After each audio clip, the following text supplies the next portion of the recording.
Alright, so 8 minutes into the final episode of Yamada-kun level 999, and we need to talk about Tsubaki's confession. Now, to be honest, I was never the biggest fan of her, and no way would I say that I hated her, but at the same time, she's not the main girl, she's not best girl, absolutely not, and I really wasn't rooting for her to win in the first place. Akane all the way. 100% Akane is best girl. But 8 minutes into episode 13 and her confession definitely did have me tearing up a little bit and hit me in the feels, which was kind of surprising to me a little bit because, like I said, I didn't really care about her too much. It was just kind of whatever. But I will say that she really went from like some kind of meh looking nerdy and really nothing that special to holy crap, she is actually really beautiful like Akane. And I have to say, the artist and author of Yamada-kun really knows how to draw some really good looking and beautiful characters, and not even just the girls, but also the guys are, you know, very handsome as well, which I would say is probably typical of shoujo anime and manga. Now, to be honest, I am glad that she confessed her feelings to Yamada. Not really so much because, like, I wanted to see her be hurt because she is going to be rejected, or really because I was secretly rooting for her. It's more so along the lines of letting your feelings out, letting somebody really know how you truly feel, even if it's going to end in rejection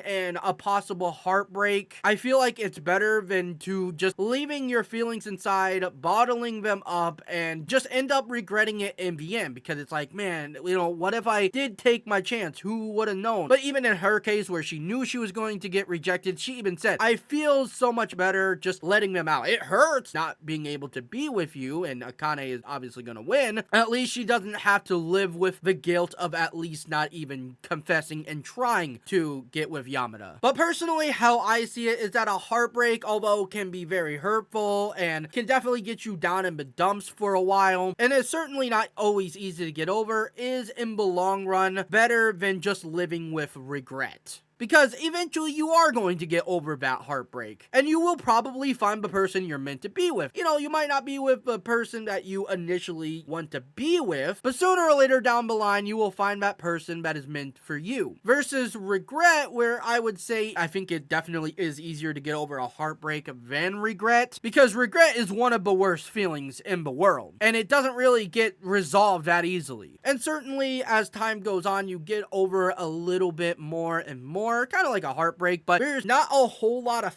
fixing you can do with regret, besides obviously doing what you were regretting in the first place. But some things you can't really go back and fix a lot of time, and I think regret definitely lingers on than a heartbreak. I mean, for example, look at Akane. She got broken up with, she was down in the dumps, she got a heartbreak, and then she finds Yamada shortly after. Now obviously this is an anime and it's a story and it's a romance. This doesn't happen every single time somebody gets broken up with, but there is certainly, I think, easier ways to get over a heartbreak, and ultimately, I mean, you just kind of want to be with someone, which honestly, you'll probably find somebody eventually that kind of fixes the heartbreak. But yes, going on about regret and heartbreak, I will say that it is definitely better for Tsubaki, and kind of just for anybody, in my opinion, to get your feelings out. I mean, it was a saddening, but also a little bit, just a little bit heartwarming scene, not necessarily where it was really feels good. I'm happy because she was able to shoot her shot, and also her not regretting it and hating herself the rest of her life that she did not at least try to get with Yamada. Yeah, Tsubaki, major L for her, but at the same time, in a sense, a little bit of a W. But in the end, I'm not really too upset about her taking this massive L. So that's going to be it for the video. If you did enjoy, if you wouldn't mind leaving a like and consider subscribing, I would really appreciate that. I hope you all have a fantastic day, night, evening, morning, whatever the hell time it is for you. Thank you all so much for watching, and I'll see you guys next time.